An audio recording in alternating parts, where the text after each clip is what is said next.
Welcome to this workout. As usual, start all your workouts with a thorough dynamic warm-up, making sure your heart rate is elevated and getting your muscles ready to work.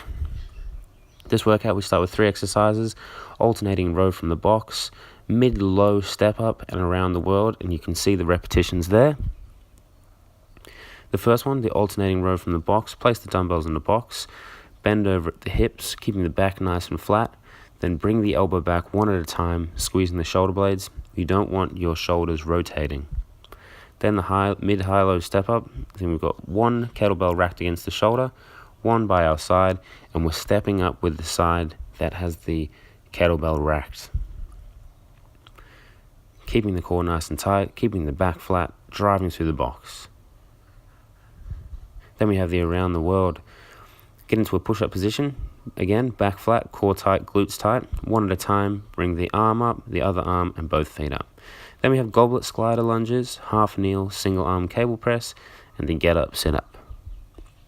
Again, the rep ranges are there.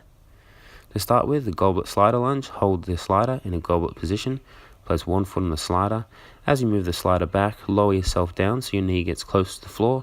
Try to keep your torso as upright as you can. Keep your core nice and tight. And as you push through the top, squeeze your glutes. Then we have the half kneel cable press. So whatever foot is forward, we're going to be pressing through the other side. Again, the torso has to stay upright. The core is tight. We're not turning at the shoulders. We're just pushing through that elbow. And then we have the get up, sit up. So holding the kettlebell towards the sky, and that's where it's going to stay the whole time. We're going to peel ourselves off the mat, vertebrae by vertebrae, using the elbow to drive ourselves up. Trying to get that kettlebell as if we're trying to touch the sky with it.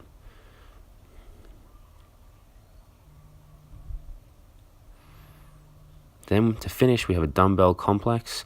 So row, deadlift, overhead press, squat, and push-up. 2 rounds, 8 repetitions on each. Pick a weight that's not too challenging. This is about really getting a burn and really finishing off the workout. So here's the row, pivoting at the hips, pulling the elbows back. Then we've got the deadlift again, pivoting at the hips, but this time just driving the hips through and squeezing the glutes to the top. Then we go into the overhead press, keeping the back nice and flat. We're not leaning back, we're not leaning to either side, pushing through the elbows, keeping the elbows in at about 45 degrees. Then we go into the squat, holding the weights at the top of our shoulder. Lower yourself down nice and slow, drive yourself up through your feet, squeeze your glutes at the top, and then to finish with push-ups. So hands on the dumbbells, back nice and flat, elbows again at about 45 degrees, driving up. If you need any help, come and see the staff. We'd love to help.